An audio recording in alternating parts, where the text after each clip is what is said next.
reached out and asked if you had read the indictment. You said you read it word for word, page for page, right? I did. I keep up. I love Jackson. Even though they've not been in court and they've not been found guilty, it's just an indictment at this point. They don't see it. My first statement was, think of your family. Think about your family. Put your family first. I never thought in a million years we would have been put in the situation that we were in. Never. Because we went through our whole career doing the right thing. It's utterly ridiculous to me. Utterly ridiculous. Utterly ridiculous.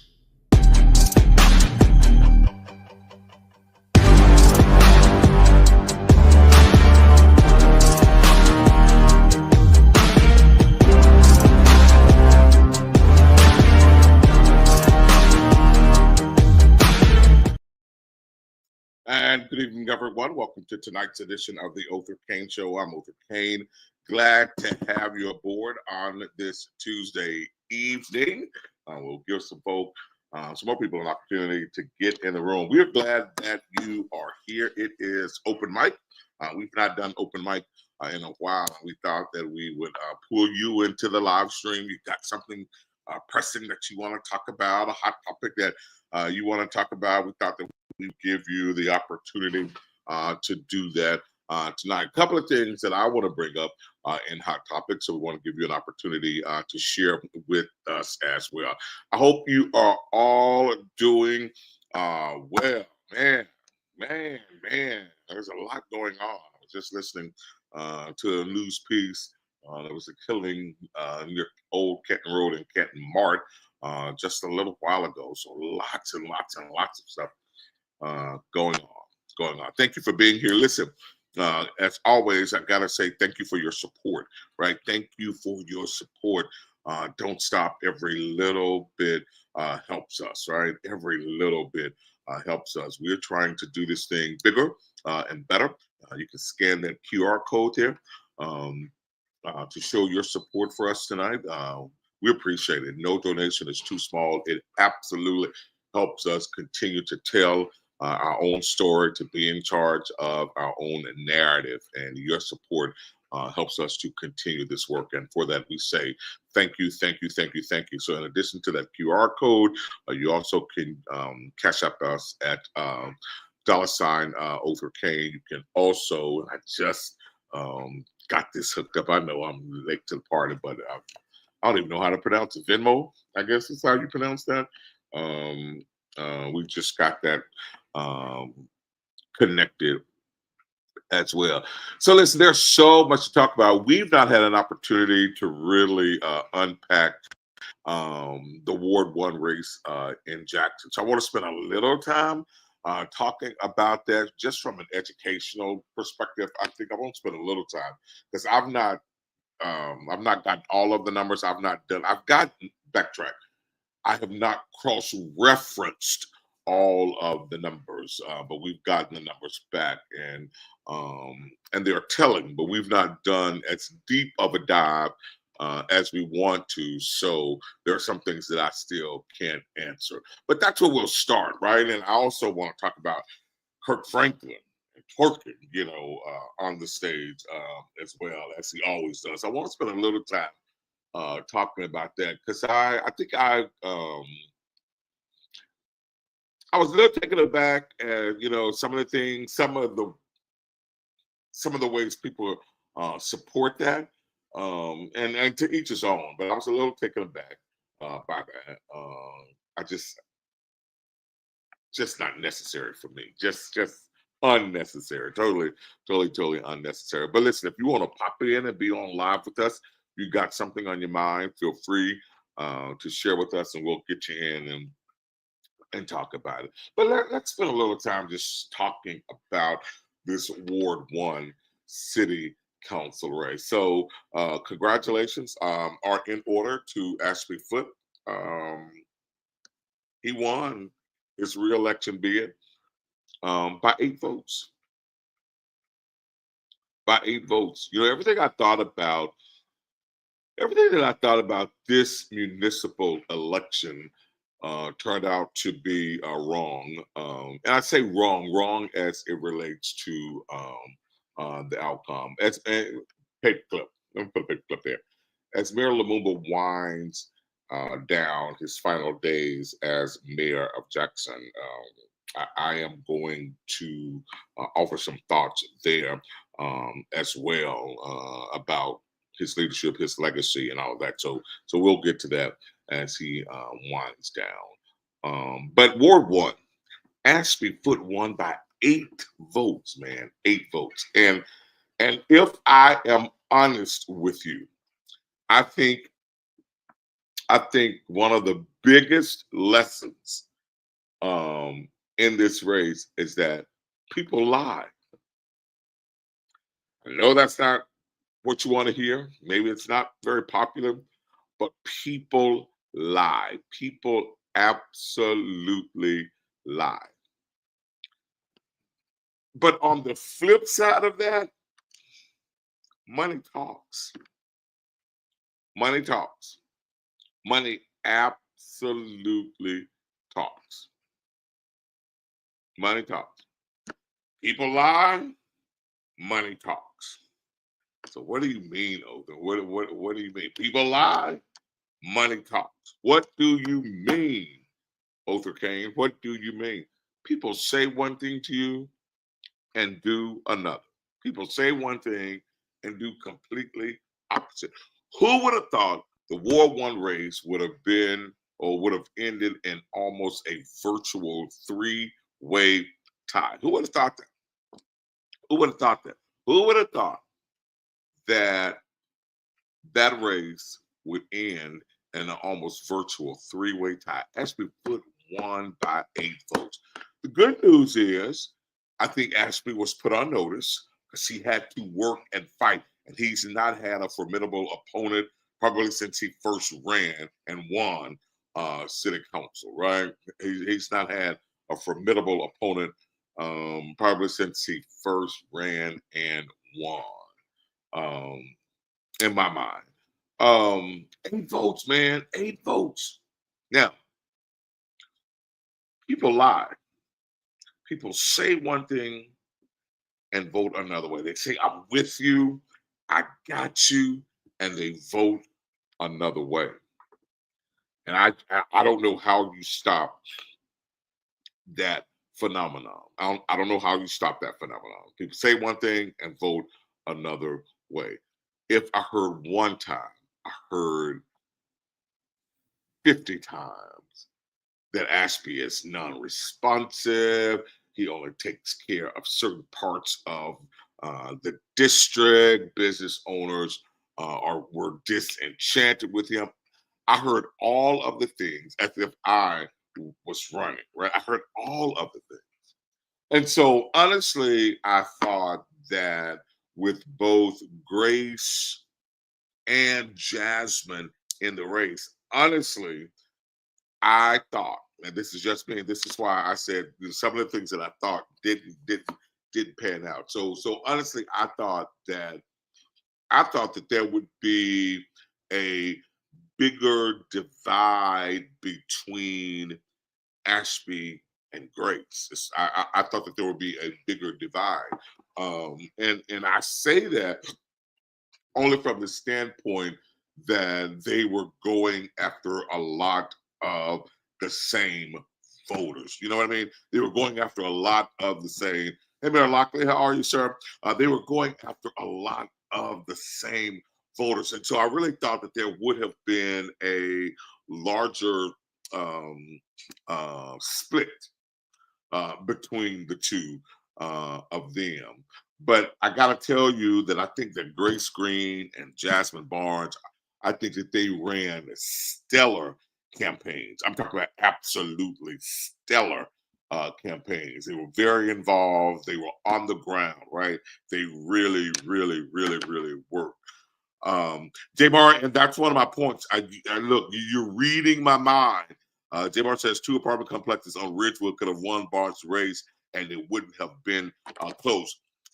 So that's where I was going. That's where I was going. Because honestly, I thought that the divide between Foot and Green perhaps would have been larger, and the apartments on Ridgewood Road, they've gone through several names, and now I can't even remember the current name of those apartments. But yeah, yeah. So because of the divide that I assumed would have happened between Foot and Green, I thought that Barnes would have been able to garner um, enough votes to tip the scale. That was my original train of thinking.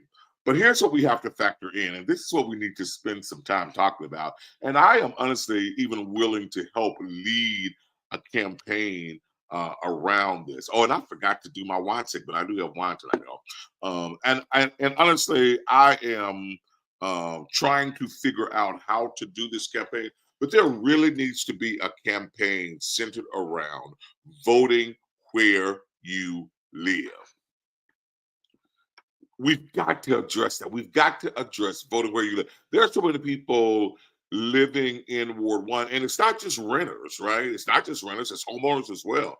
And though I think Ward 1 has a heavy influx of renters, but it's not just renters. But there are so many people living in Ward 1 who go back to where they used to live and vote. Like they go back to Ward 3, they go back to Ward 5 and Ward 6. They go back to those areas and they vote, you know. And one would say that's fine as long as you vote, right? I think that would be what one is expected to say to them. You know, that's fine as long as you're voting. Well, it's not fine. I'm glad you're voting, but what's more important is to vote where you live. And I just want to use Ward 3 for example. I just want to use Ward 3 for example. Kenneth Stokes has a stronghold on Ward 3. I believe Marcus, who just ran against him, a great candidate, and an absolute great candidate. I hope he stays connected to the process. Don't back away just because you didn't win. Don't back away. Stay connected to the process. Marcus was a great candidate. But I think that if we are honest, it's hard to beat Kenneth Stokes. I just believe Kenneth Stokes will be there until he no longer wants to be there. And I say that to say this. If you live in a different ward, you don't have to go, and you move from Ward 3 to Ward 1, and this is just an example because I'm not saying that everybody from Ward 3 moved to Ward 1. I'm not saying that at all. I'm just using it as an example.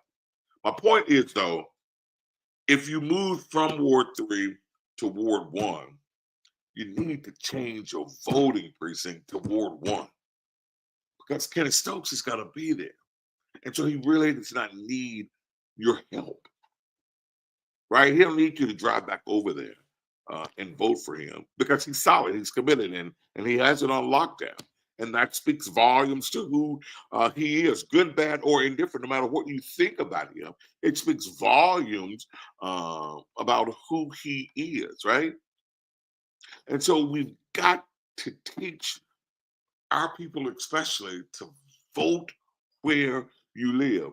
And I tell people this all the time. As a Black candidate, and particularly as a Black Democratic candidate, you don't have the luxury of doing only one thing during a campaign, right? You don't have that luxury. You don't have the luxury of only asking for a vote. You've got to do multiple things all at the same time.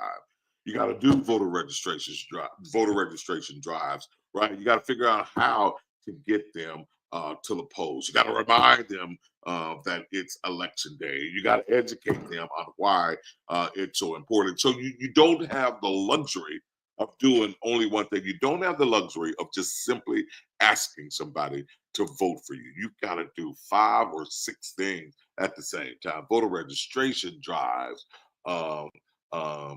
deciding how you campaign to eradicate voter apathy. You got to do souls to the polls. You got to do all of these things as a Black Democratic candidate. You just don't have the luxury of doing only one thing. So we got to educate around the importance of voting where you live. I believe, no, I don't believe, I know for sure. Even though I believe Jasmine and Grace contributed to a larger turnout um, in Ward 1, but I believe there are so many other folks that did not vote. Now, here's what I know from crunching some of the numbers from this race and a couple of other gubernatorial races. I believe that Ward 1 leans more Democratic now than it once did. Um, I looked at the numbers. Brandon Presley won in Ward 1 when he ran. Jim Hood won in Ward 1 when he ran, right? White Democrats, right? White Democrats, they won in Ward 1. And so peeling back the layers, it also tells me, or it raises this question for me, is that I wonder, how important do white Republicans take municipal elections unless there's something in it for them? Hear me. Brandon Presley won. Jim Hood won, Ward 1, when they both ran for governor. Donald Trump won in Ward 1, both times he ran. Hear me. Hear me. Jim Hood won in Ward 1, white Democrat, for governor. Brandon Presley won in Ward 1, white Democrat, for governor. Donald Trump won in Ward 1, white Republican. And so it begs the question, and these are numbers that I'm still trying to figure out. I'm still trying to figure out how many white Republicans are still in Ward 1 that actively participate in municipal elections until there's something in it for them. You follow me? Because in my mind, I honestly thought Ashby was going to be the sacrificial lamb because he decided not to run as a Republican this time. And we all know he is, but he decided not to run as a Republican. He ran as an independent to give Northeast Jackson white Republicans an easier opportunity to vote for a Democratic mayor in the primary. And not that he had to do that because Mississippi primaries are open, right? Not that he had to do that, but it became just easier. Nobody had to decide anything, right? Because get this. You had 2 or 3 black Republicans running for mayor.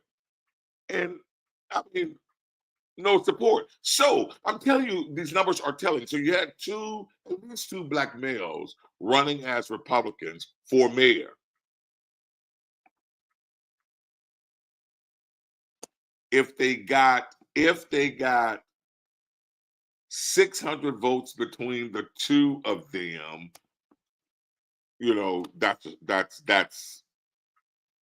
that's an exaggeration. If they did, and maybe they did, I'm exaggerating a little bit, but they did. They barely.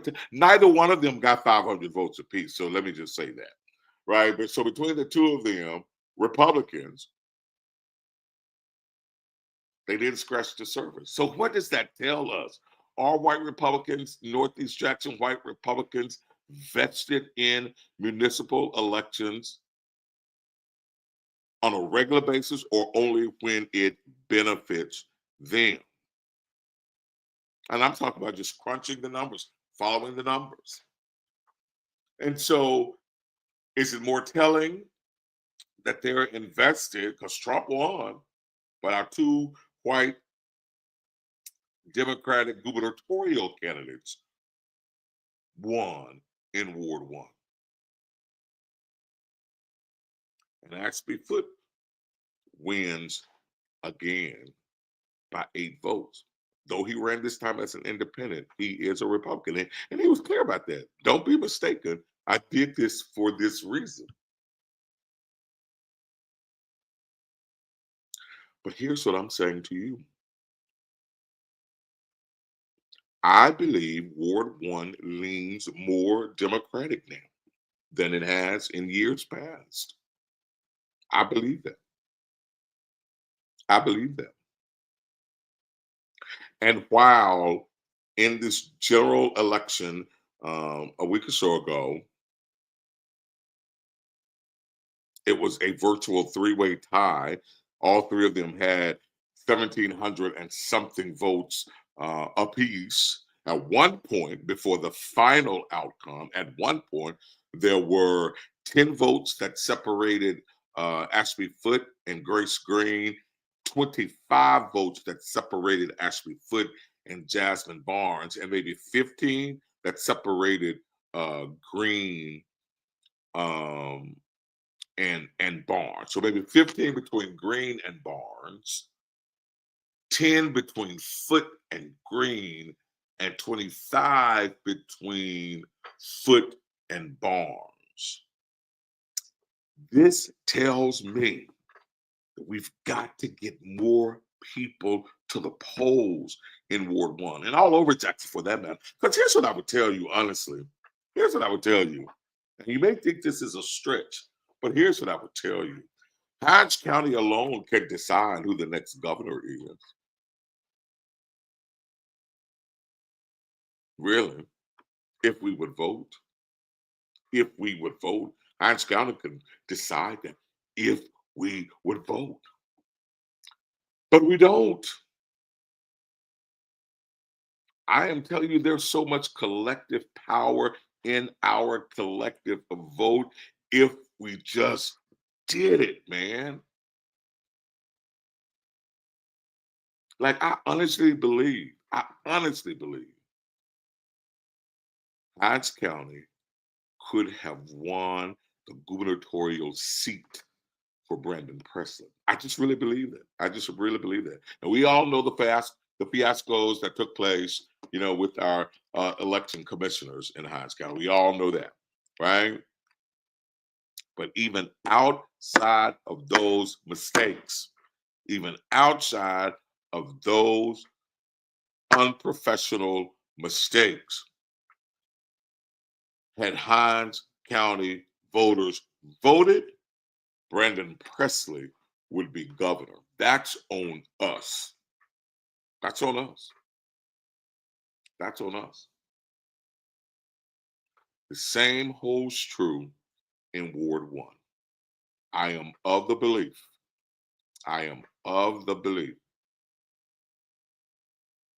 is that if the people of Democratic persuasion voted, then the outcome of the Ward 1 race would be different. I will give credit to Grace and Jasmine for running stellar races. I will give credit to Grace and Jasmine for what I believe to have been an increased voter turnout, right? An increased voter turnout in Ward 1, right?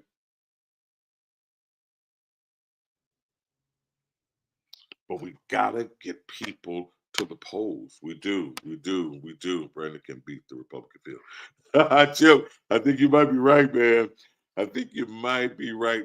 But we got to get people to the polls, man. We got to get people to the polls. We've got to get people to the polls. We've got to do that.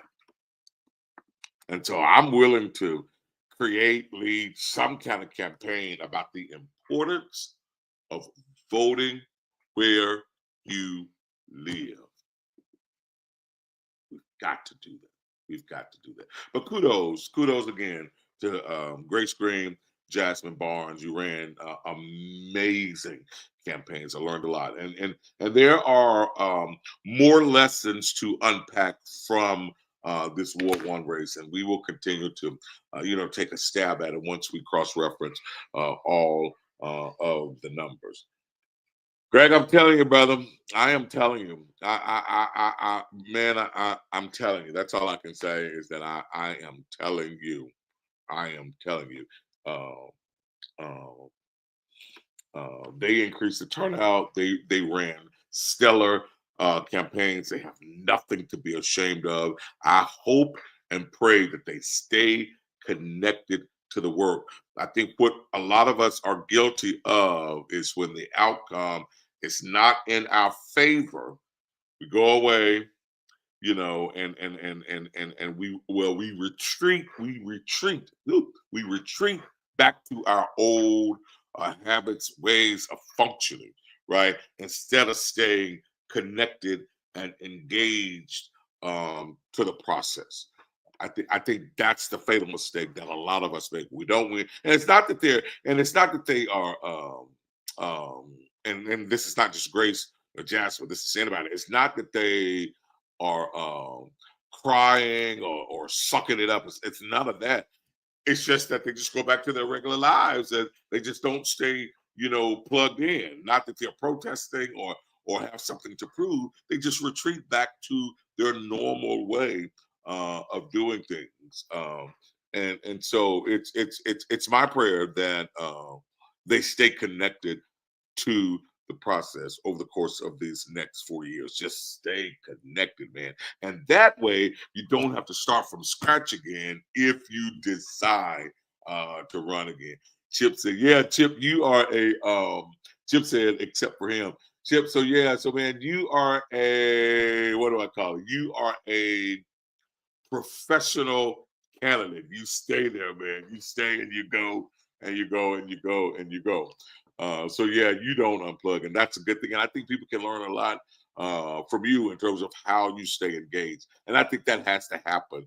And I want to see it straight across the board in Hinds County, straight across the city of Jackson. But I particularly want to see it in Ward 1, where I live, that these two stay engaged, stay connected.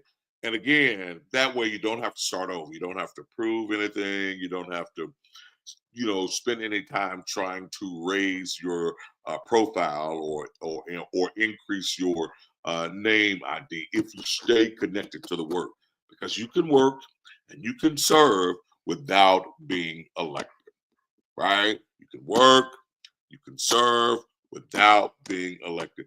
Don't let it be said that the only time we see you or hear from you is when you are campaigning. So beat that narrative.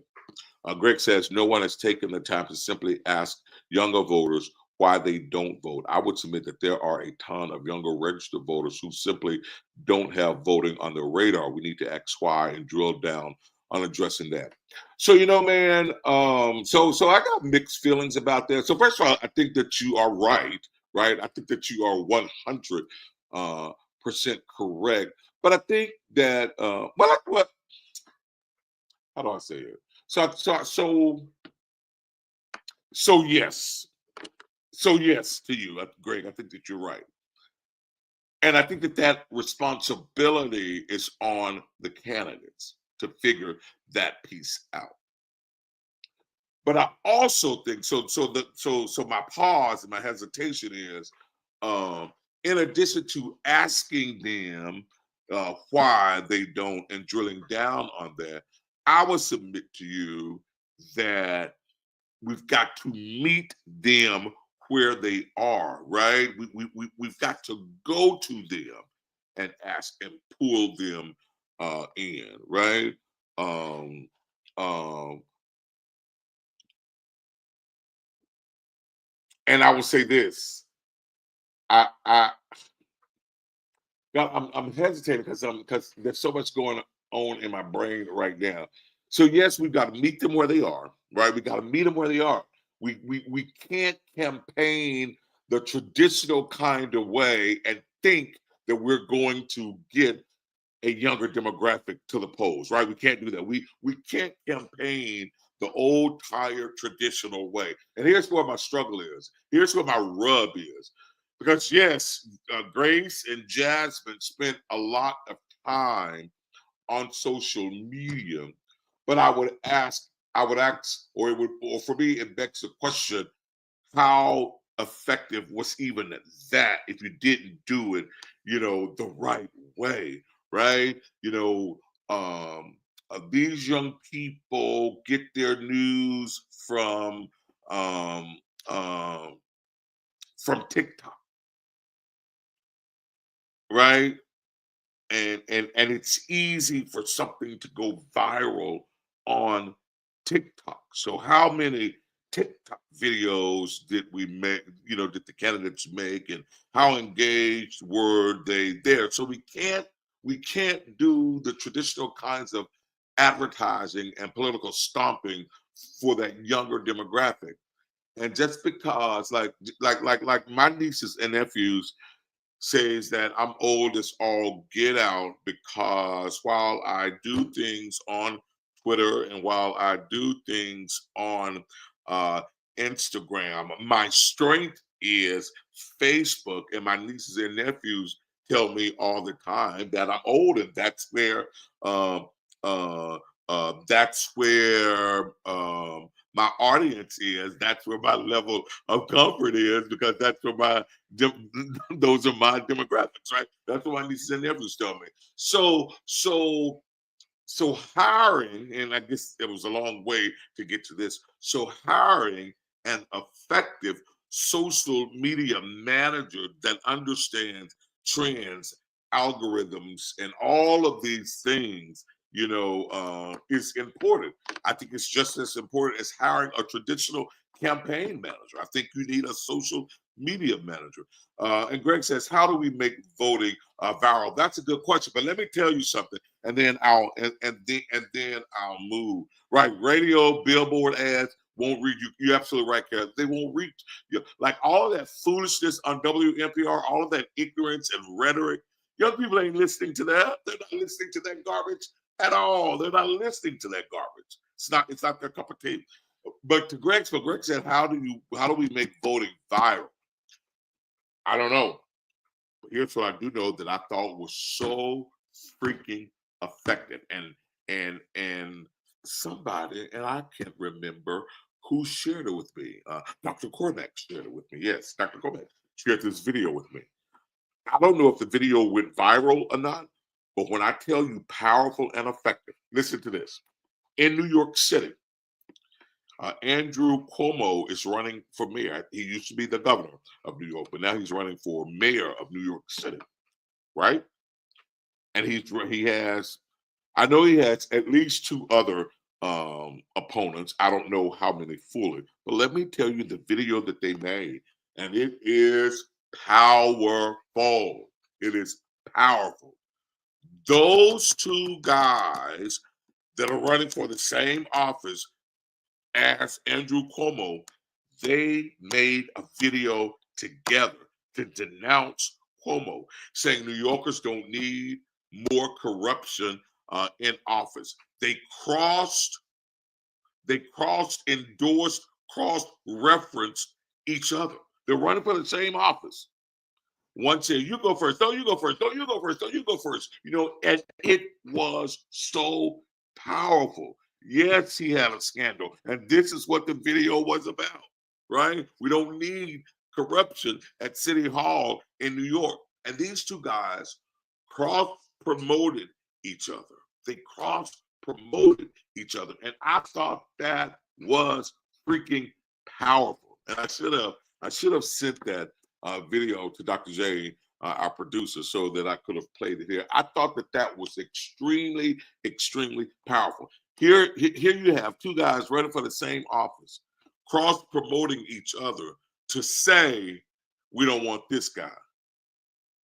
How powerful would it have been if Grace and Jasmine could have cross-promoted each other and endorsed each other if they were not to be successful? How powerful would that have been if the two of them had come together and said, anybody but Ashby Foote?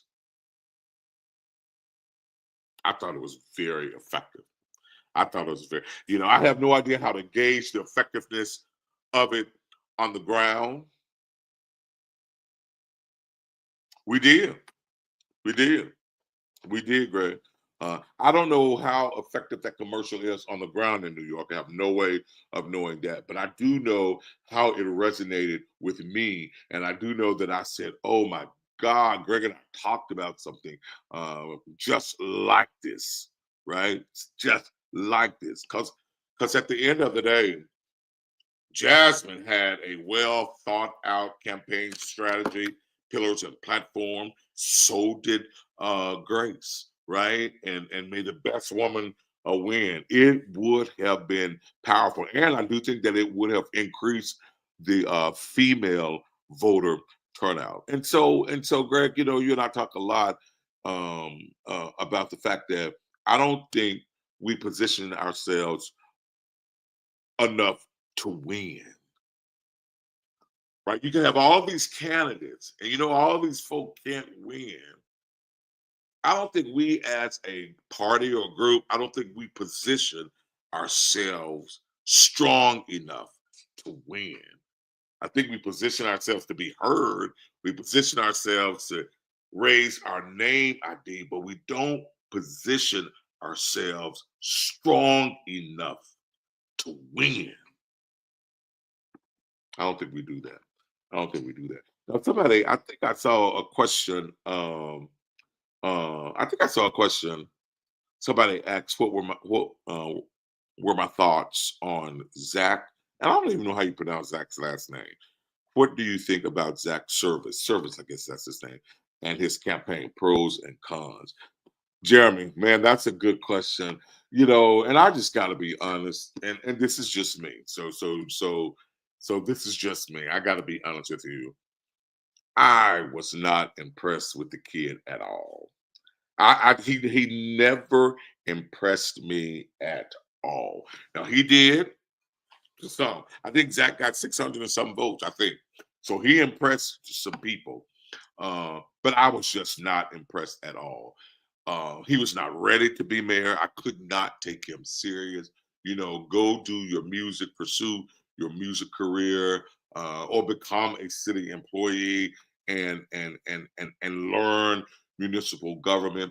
I was not impressed at all.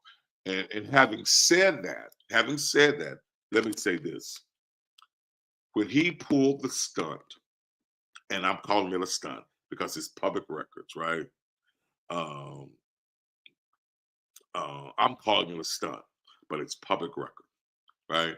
So for me, it was a stunt. So when he pulled the stunt of posting folks' salaries, names, and salaries on social media, that was the epitome of immaturity for me. Now, the videos, I got to tell you, when I first heard one of the videos, one of the songs, the video, and saw the video, I got to tell you that I kind of liked the beat of it.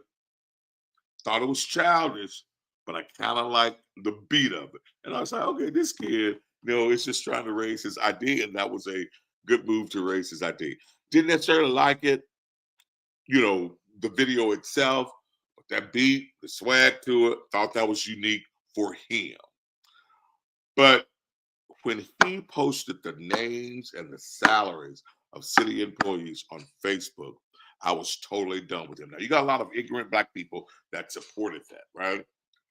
He could have at least redacted the names. You could have left the salaries there, but you could have at least redacted the names. Could have even left, the positions there and left that up to people to figure out how to connect that. But it was immature, it was tacky, it was absolutely unnecessary. And even more than all of that, it showed, honestly, that he has no idea how municipal government works, right? And the other thing there for me was a lot of it, was old. Some of those salaries didn't match what I know to be current sitting folks' salary. Because, for example, the one that was blaring, everybody was up in arms about how does this person make more than the police chief? How does this position make more? The police chief's salary on that information was absolutely, completely wrong. It was wrong. folk going crazy. How does this person make more than the police chief? Or this person don't do this, and this person make more than it was unequivocally false and bad information. But because we don't do our due diligence to read and research, we take everything at face value, right? We take everything at face value. And so, Zach is not ready to lead no city. Hell, he's not even ready to be a department head. Right? Not even ready to be a department head. But he had some good energy. So, Jeremy, absolutely public information. That's why I'm calling it a stunt. Anybody can go get that information. It's absolutely public information. But what was the point? It is readily available for the public to see. All they gotta do is go ask. Go ask. Pay the little small nominal fee for the information, and get it. But here's the thing: what purpose did it serve? It didn't reveal waste because a lot of the information was wrong. So it did not reveal waste. It did not reveal misspending. It did not reveal a cover up. It didn't reveal anything because a lot of it was old and outdated. Right? So what purpose? And who's that knows it? And how were our lives impacted by having that information? How was our lives impacted once we gained that information? Did our personal situations change? Ryan, you're right. It was all a distraction and nothing Christian about it. You're right, brother. Ron also said he's a puppet and someone pulled his strings to put that incorrect information out there, and the joke's on him, right? Right. Yeah, Jeremy, that's it. It just got people to talk. So it just further, honestly, it just further created this negative and false narrative around Mayor Lumumba. That's what it did. That's what it did. That's what it did. That's what it did. And Greg, yes, while it's taxpayers' money, but they work, they're employees, and again, I will ask the question: how did it impact our lives? Did anything change about how we operate our daily lives once that information was revealed? Woo! Right. No. I'm with you, Greg. No. That just sparked a thought to me. Ooh, listen, look at Ryan. And this is powerful. This is powerful. That's powerful, Ryan. Ryan says it also proves that views don't equal votes. You're absolutely correct. You're absolutely correct. Views do not translate to votes. Yep. Not at all. Not at all. Not at all. And so at the end of the day, it just really highlighted his immaturity. I was never impressed with him. Not ready to be mayor, not even ready to be a department head. Go work for somebody, learn municipal government. Grow up, son, right? Grow up. Grow up. And again, going back to what Ron said, it also proves that views don't equate or equals vote. And Jeremy says, right, because those views were popping. It highlights what me and my producer talk about all the time. We like gossip. We like mess. We can get into mess. We can get into gossip. Whenever I do a subject even though I approach the subject strictly from facts and news, if it is a gossipy kind of subject, views skyrocket. But I'll never, I will never lead like that, right? Ain't how I want views. Not at all. It's not my cup of tea. It never will be my cup of tea. Somebody was telling me last night, there are some people that think, Othor, you do things for clicks, likes, and never, never, never, never. Jeremy says, and we like music. And we like music. Rebel rousers never win elections. So big lesson in Ward 1. I hope those two ladies stay engaged. Greg, I think we need to figure out how do we make voting videos go viral. But I do think that the burden is on the candidate to reach the voters, all age demographics. And so we can't think that doing traditional campaigning is going to win young voters. We can't even remotely think like that. We just cannot do that. We got to go get them. We got to meet them where they are, and we gotta provide the energy. We got to provide the energy. Chairman said, so Horn was the better choice in your opinion? No, I never said that. Not at all. Not at all, Jeremy. And I'll couch it. I'll couch it like this. I know John. I've known John for a very long time. John and I don't know if he still considers me a friend, since I didn't publicly support him. And so John has done favors for me, particularly when I worked at the Boys and Girls Club. He helped me get funding, at the Boys and Girls Club. I just did not think John was the best candidate for mayor, but he has won. And I'm not going to do anything or say anything negative, until he gives me an opportunity. And so right now, I am 100% behind him and support what he's doing.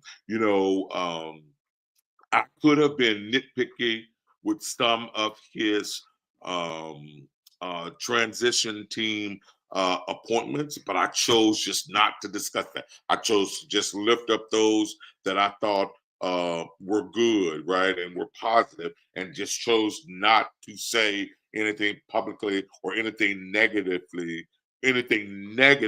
publicly. Whoa, I'm tongue twisted today about them. But there were several of his transition team appointees that I could have taken to task and gone blow for blow.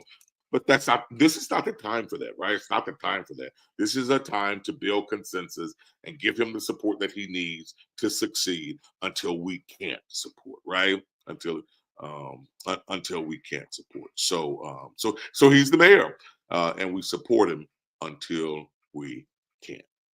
All right, so I want to end with this brief discussion. I want to play this Kirk Franklin video, and I want y'all to just listen to some of Kevin Hart's stuff. I don't think that word is in this video, but I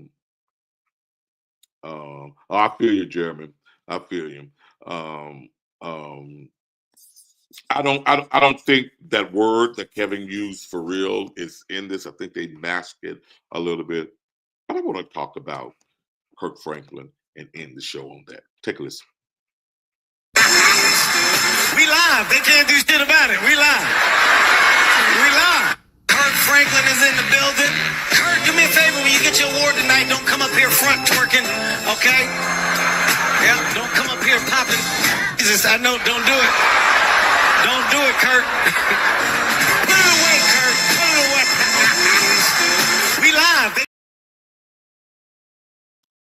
Okay, y'all. So, what Kevin Hart said, and Kirk Franklin on the front row listening, what Kevin Hart said, don't come up here front twerking. He said, don't come up here depopping. Right? That's what he said. Don't come up here front twerking. Don't come up here depopping. And then he said, depopping for Jesus. He said that to Kirk. Now, let me tell you something. I ain't mad with Kevin Hart at all. Not where my anger and disgust is. It's not with Kevin. My anger and disgust is with Kirk Franklin. Kirk Franklin is supposed to be the man of God. Kirk Franklin is supposed to be the ambassador for Christ. Kirk Franklin is supposed to be the one who is attempting to win souls to Christ through his music. I ain't mad with Kevin. Kevin's a comedian. Kevin calls it as he sees it. And Kevin wasn't wrong either. Kevin wasn't wrong at all. Kevin is a comedian. He calls it as he sees it. Kevin was spot on, which means to me, Kirk Franklin has given him the material to talk about because that's all that people see. It's him dancing, twerking, and depopping on the stage, masking it with gospel music. Now, there are folks that are saying you're too traditional and you can't put Jesus in a box.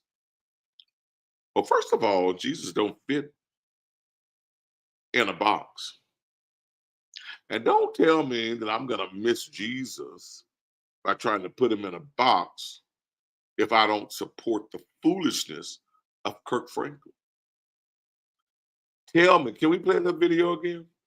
Tell me, how does this represent Christ? Yeah, Ryan, that's what Kevin said, depopping on the stage.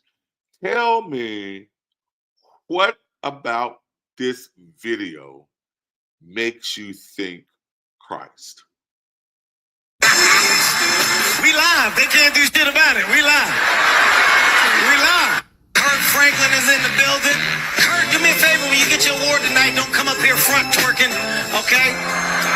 Yeah, don't come up here popping. Jesus, I know. Don't do it. Don't do it, Kirk. Put it away, Kirk. Put it away. We live. Help me understand. What is it about that remotely makes one think of Christ? Nothing, Ryan, nothing. Come on, man. Come on. There's no way you justify that. Don't tell me I'm a miss heaven because I'm trying to put Christ in a box and this man is doing this foolishness on stage. What about that is Christ like? You tell me when he's depopping, you think of Jesus? You tell me when he's depopping, you thinking of falling in love with Christ? You're thinking about turning your life over to Christ? Come on, man. It's ridiculous. I ain't mad at Kevin. Kevin called it as he said. Jeremy says Kirk being just like Zach. He's shopping the demographic, trying to give people what you think they will like. The algorithm is poison. Dr. J, you know you're wrong. Talking about it was fire. Shut up in his You know you're wrong for that. Come on, man. I mean, that's absolutely insane. That's insane. That is insane. I think Kirk is so Ryan, I hate you. I hate you. I hate you. I hate you, man. Because I feel he has brought millions of folks to Christ, but I think he wants to be an entertainment in the secular world. Catch too, So I love Kirk. His early ministry, I did, but I do think that entertainment It's at his core. I don't think winning souls is what he's about. I just don't think it's what he's about. And I'm not trying to judge. I just don't think that's his goal. I think his goal is entertainment, right? I don't think it's to evoke a spirit of worship or put people in the presence of Christ. I just don't think that's his goal. I don't think that's I don't think that's no longer his goal at all.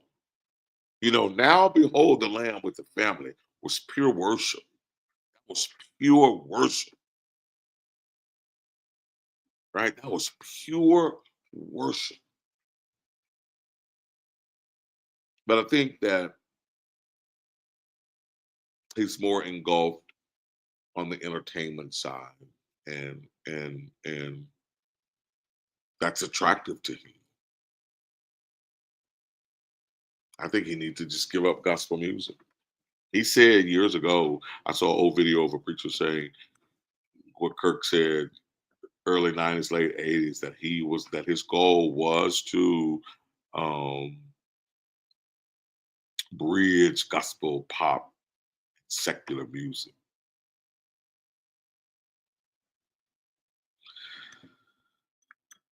I think just the opposite to me. I think his early days, I think that his goal was to bring people to Christ, and then he became and got caught up in the entertainment side, and now he's just full-fledged entertainment. I don't think, and I'm not trying to judge, but that's just my thinking. Um, um, um, that he's so far gone and so caught up on the entertainment side now, right?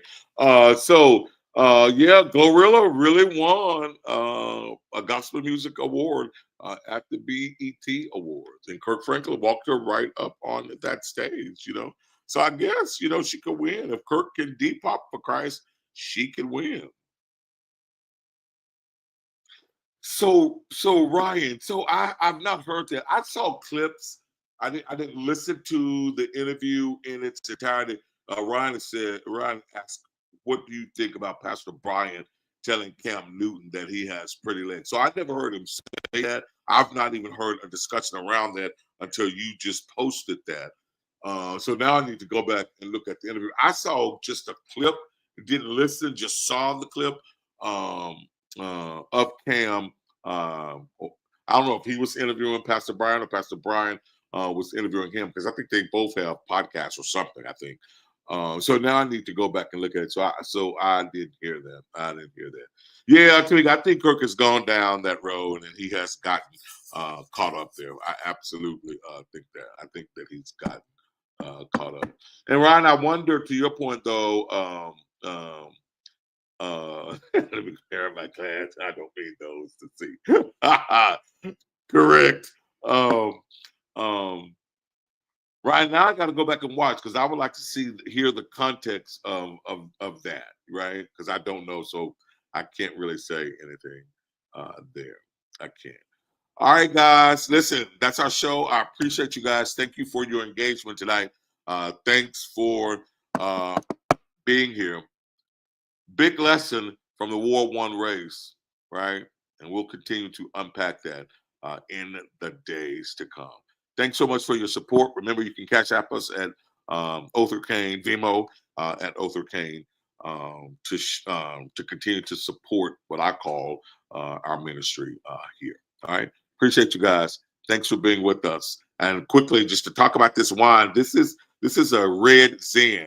You know, you go into some restaurants, you ask for a Zen or Zinfandel, and they'll give you that cheap white stuff, right?